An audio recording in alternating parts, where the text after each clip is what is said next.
welcome to this episode of Knitting with QueerJoe. Today we're going to talk a little bit about ribbing, specifically one-by-one ribbing, and even more specifically, combination one-by-one ribbing in the round, or also it's known as Eastern Continental knitting.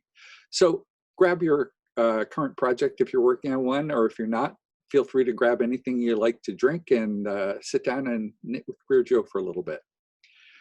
So today's episode, I was really inspired by one of my current projects, and Kyle Vey has a project out there, and you might have read about it on my blog before. It's called the Resolve Cowl, and two techniques in it specifically made me want to purchase this pattern because I wanted to learn both the two techniques. One of them is a slightly neater, tidier, stretchier way of doing one-by-one ribbing, which I wanted to learn, and the other was something he calls controlled marling. Controlled marling is basically a way of stranding two different colors of yarn at the same time into your knitting and making one be more prominent than the other, even though you're knitting both strands at the same time. I'm not going to talk very much about that, but I will talk a lot about the ribbing piece. So the ribbing I was really fascinated with. He basically describes a technique of wrapping your yarn in the opposite direction of what is standardly wrapped. So typically when you're making a knit or a purl stitch, you wrap your yarn counterclockwise around the needle. Some people do it differently, especially if you learn to do something called combination knitting for the purpose of trying to avoid repetitive stress injuries to your wrists and things like that. But most people in general either wrap or pick their yarn in such a way that it's wrapped counterclockwise around their needle. When you do that, it actually creates a slightly more elongated stitch than if you wrap it clockwise around your needle. I know that doesn't seem to make much sense, but it's actually true. The counterclockwise wrapping goes completely around the needle, whereas the clockwise wrapping only goes a portion of the way around the needle, almost all the way around, but not quite, in such a way that there's a slightly smaller length to the stitch. And so it's a tighter stitch. And so one of the things that, as I was going through knitting my current sock, I realized that I didn't like the elasticity of one-by-one ribbing on hand knit socks. One of the things I hate about it is after you've worn it for a little while, you find that the one-by-one ribbing stretches out and becomes more of a slouch sock and doesn't stay up on my ankle as much as I like a sock to do. And so I decided I wanted to see whether I could figure out how to do this kind of combination ribbing in the round.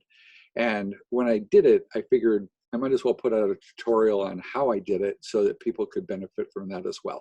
So I'm going to include a link to the tutorial on one-by-one combination ribbing in the round specifically. One of the things you're going to see in that is a swatch that I did, and this is just a 34 stitch tube of fingering weight yarn on US 2 needles or 2.5 millimeter needles.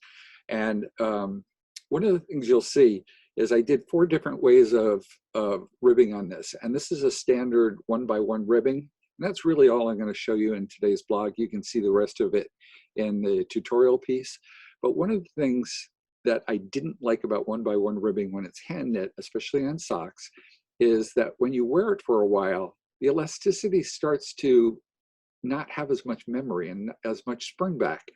And so I didn't like that as much, especially since it would often result in the sock falling down on my ankle and being a little bit more slouchy than I like. So that's why I decided to go out and do that particular piece. That's all I'm going to talk about in terms of the major theme of today's blog. I know that's short for Knitting with QueerJoe, but I'm going to go right on to current knitting and spinning.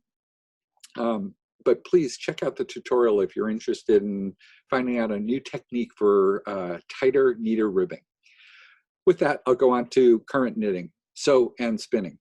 I'll start with the Resolve Cowl piece because I want to give you a little update. I've decided that the Resolve Cowl by Kyle Vey, I really loved learning the new techniques. But what I didn't like was the resulting garment that I was making.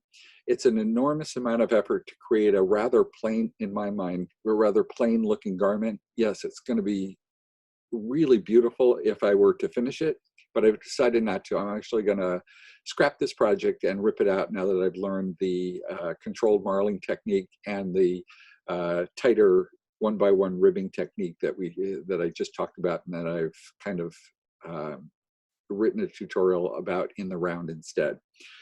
So I've decided I'm going to use this very nice yarn in something else that will make the final product be something a little bit more beautiful than I can make in this one. So that project will be scrapped and not finished. The other project I've been working on is a pair of toe-up socks in the standard QueerJoe sock pattern recipe.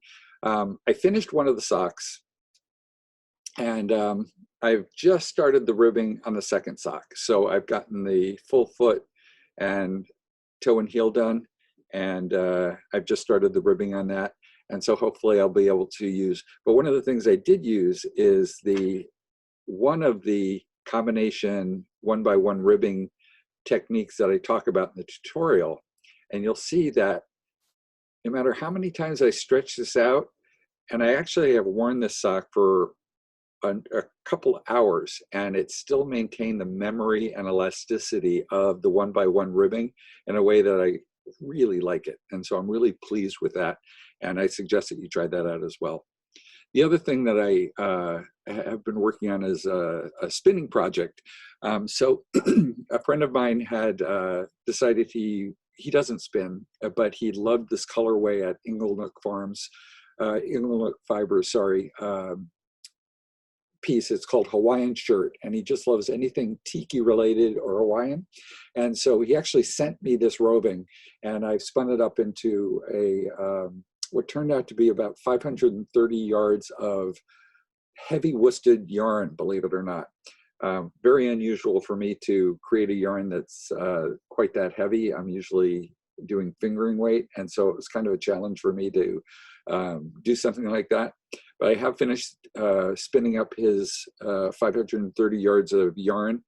I ended up applying it onto some roving that I had, but I had quite a bit of leftover singles when I was finished with that. So I figured I'd just send them off the leftover double plied yarn, which also turned out to be about 112 yards of heavy worsted yarn as well. And so I'll be sending those both off to him to see how he likes them. I've already showed it to him in a Zoom knitting meetup that I've had with him, and he seemed quite pleased with it. Hopefully he's as pleased knitting that up as he was seeing it online. So thank you for joining me for this episode of Knitting with QueerJoe. It's going to be a rather short one. I recognize that. But if you add in the tutorial, which is about a 15-minute tutorial on one-by-one combination ribbing in the round, you'll have increased your watching time for me as well on YouTube. If you have any questions about any of my current projects or any of the tutorial stuff, please feel free to leave a comment on the blog, on the YouTube comment section. Or certainly reach out to me if you have any of my Facebook or Twitter or Instagram messaging and you're friends with me on there. Thanks for joining me again, and until I see you next, continue knitting on. Thanks.